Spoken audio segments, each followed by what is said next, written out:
Raindrops poured over the courtyard of an old cathedral in the heart of Madrid, as if mourning a marriage neither soul desired. Catalina Rojas stood before the altar in a shimmering white gown, her eyes refusing to meet the man beside her. Her gaze was sharp, laced with wounds and restrained fury. She didn't smile. She didn't cry. But the world could feel it. This girl was being sacrificed. Beside her stood Santiago de Vega, a man in a sharp black suit, his face carved from stone, cold, unshaken, his gray eyes scanned. The guest with the arrogance of a warlord, his prize, the woman who loathed him. The priest recited the vows in suffocating silence. No joyful laughter, no heartfelt tears. Only rain and breath held tight from two mafia families now bound by a fragile pact. Do you, Santiago de Vega, take Catalina Rojas as your lawful wife, in good times and bad? Until death do you part? His answer was firm and flat. Yes. Catalina Rojas, do you take Santiago de Vega as your lawful husband? A pause. Time seemed to freeze. Catalina stared at the man, then glanced toward her father in the front row, an old man who gave her nothing but a cold nod. No choice, no escape. "Aya," she whispered. The kiss was mere formality. Their lips barely brushed as Santiago touched her forehead instead. The world witnessed a marriage, but what truly took place was a ceasefire. After a cold, tense reception, they arrived at Santiago's estate outside the city. Catalina stood in the grand living room, surrounded by marble, pillars and towering ceilings. It felt more like a prison than a home. Santiago watched her from behind a glass of wine. "Your bedroom is at the end of the right hallway. Don't enter mine without permission," he said calmly. Catalina lifted her chin, smirking. "Afraid I'll kill you in your sleep, Señor de Vega?" Santiago returned a stare that chilled her blood. "I hope you're not that foolish." They hated each other, but beneath the surface, something simmered, a flicker that could easily ignite into flames. And that night, two enemies became husband and wife. The sound of Catalina's heels echoed along the marble corridor as she walked to the bedroom Santiago had designated for her. Each step reminded her that she wasn't a guest here. She was a prisoner with a diamond ring. The room was lavish. Velvet curtains. A king-sized bed with silk sheets. Everything screamed wealth, but it felt colder than any cell. She dropped her clutch on the vanity and sat at the edge of the bed, removing her heels slowly, as if peeling off armor after a battle. Minutes later, a knock echoed. She didn't answer. The door opened anyway. Santiago entered, uninvited, holding a small box in his hand. He looked at her, not with desire, not with sympathy, just quiet calculation. "I had this made for you," he said, placing the box on the dresser.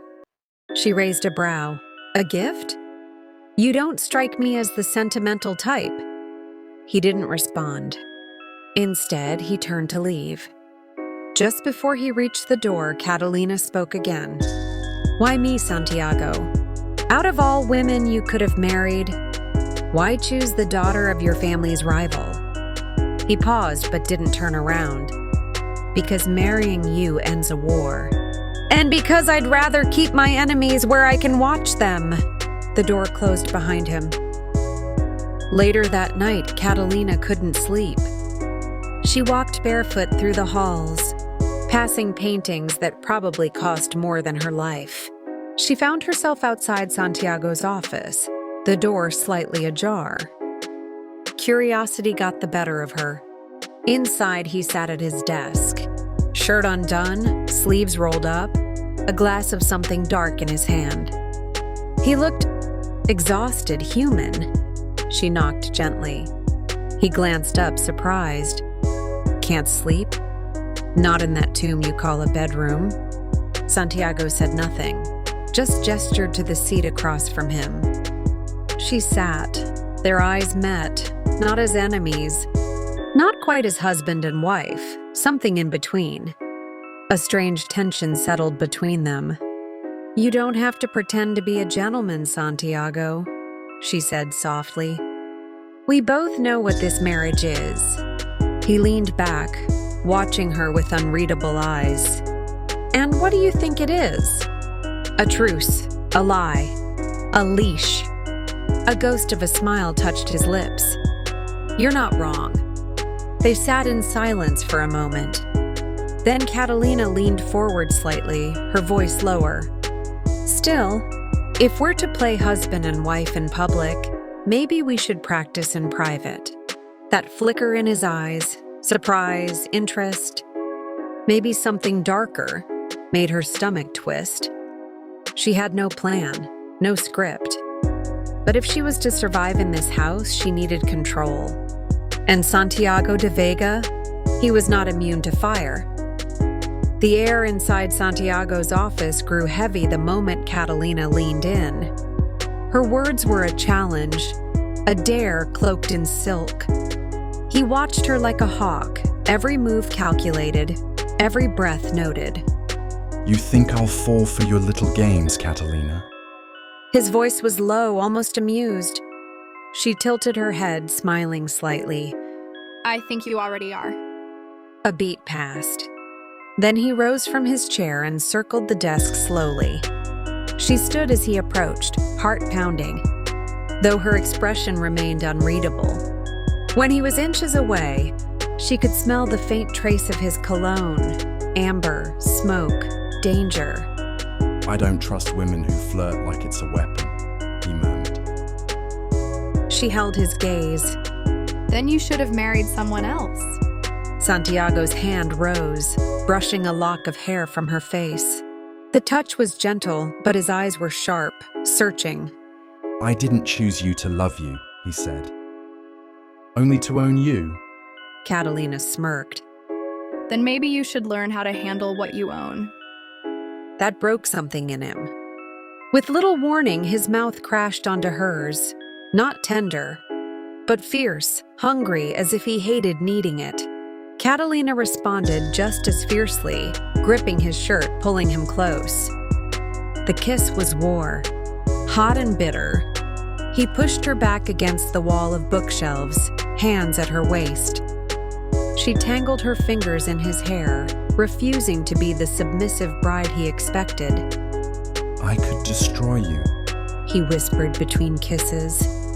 You already did. She replied. Clothes became an afterthought. The desk trembled. Their pride, their anger, all burned away in the fire they created together. No promises, no softness. Only two enemies who didn't know how to stop touching each other. Later, in the dim aftermath, Catalina lay on the couch wrapped in Santiago's jacket. He stood by the window, lighting a cigarette he wouldn't smoke. She broke the silence. Do you always punish yourself with people you hate? He didn't look at her. "I married one." Her laughter was soft. Then don't be surprised if she bites. His lips twitched into something that almost resembled a smile. They were no closer to peace. But something had cracked. Something had begun. Daylight in the De Vega estate seemed calm, almost beautiful. But Catalina knew that in a house this large, every corner held secrets. She walked through the long corridors like always, with light steps and an expensive dress gifted by Santiago, playing the part of the loyal wife. But her eyes were sharp. She observed. Which guard was most careless? Which door was always locked? Who entered without being heard? In 2 weeks of marriage, she had already mapped this palace in her mind. Not for memories, but for escape if needed. Or if the time came for retaliation. When she was with Santiago, her smile was warm, her touch playful, and her whispers like honey. That morning at breakfast, she sat at the round table, toying with the butter knife, eyes drifting to Santiago, who was absorbed in business reports. Do you always read that early? Catalina asked sweetly. Or are you hiding from me? Santiago glanced at her. I'm not hiding. I'm working. Catalina stood, approached him, and perched on the edge of the table, directly in front of him. She reached for his collar, fingers tracing the fabric slowly. Let me be useful then, she said softly. Tell me what you're working on. Maybe I can help. Santiago sighed. You're not trained in cartel finance, Catalina. She pouted. But I am trained in reading people, and I do read you, Santiago, better than you think. He let out a small breath, then handed her a sheet of paper, just a list of transactions and names, seemingly insignificant. But to Catalina, it was the first thread in a very dangerous web. As soon as Santiago left the room, Catalina's expression changed. The smile faded. Her eyes turned blank, cold as glass. She rose slowly, gripping the paper he had given her. This wasn't just seduction. It was psychological warfare. Behind every kiss, every heated night, there was no affection. No real feeling. Catalina was not a fool.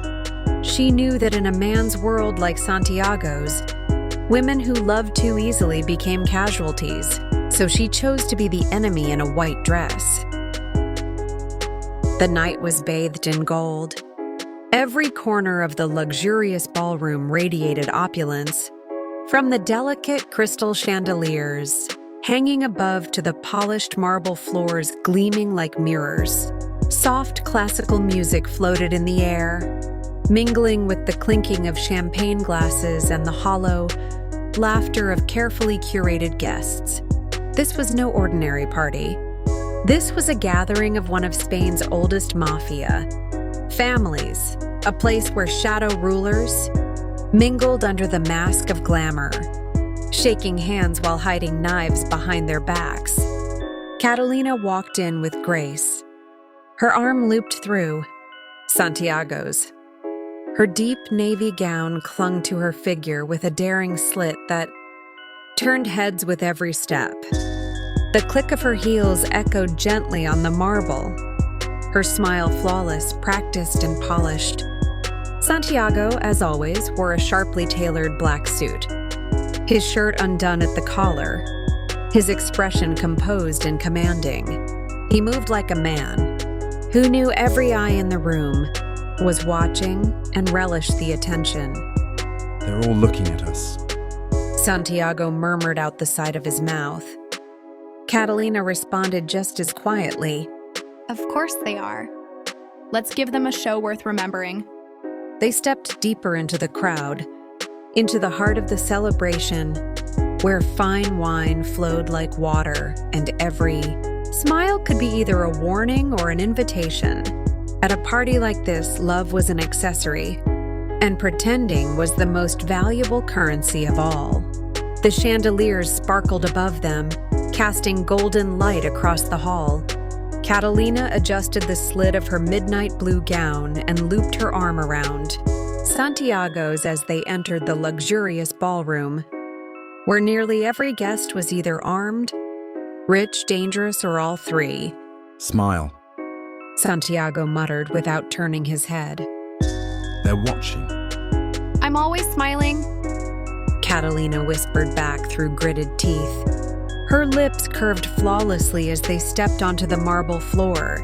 The couple looked perfect, magnetic, untouchable.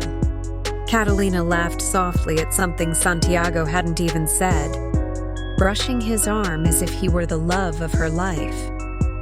Santiago leaned down and kissed her temple like a doting husband. And as soon as no one was looking, they rolled their eyes in unison. Catalina whispered, You kissed too close to my ear. Next time I might scream. Santiago replied dryly. You said pretend. I'm pretending to like you. Catalina smirked. You're too good at it. It's concerning. Before Santiago could reply, A stout man in a red velvet suit approached them with 2 women on his arms and a cigar between his lips. Mr. De Vega, your wife is just as enchanting as they say. The man said with a grin. You lucky bastard. Santiago flashed a charming smile and wrapped an arm around Catalina's waist, pulling her a little closer than necessary. She is full of surprises. Catalina leaned her head on his shoulder. And he's very good at keeping me entertained.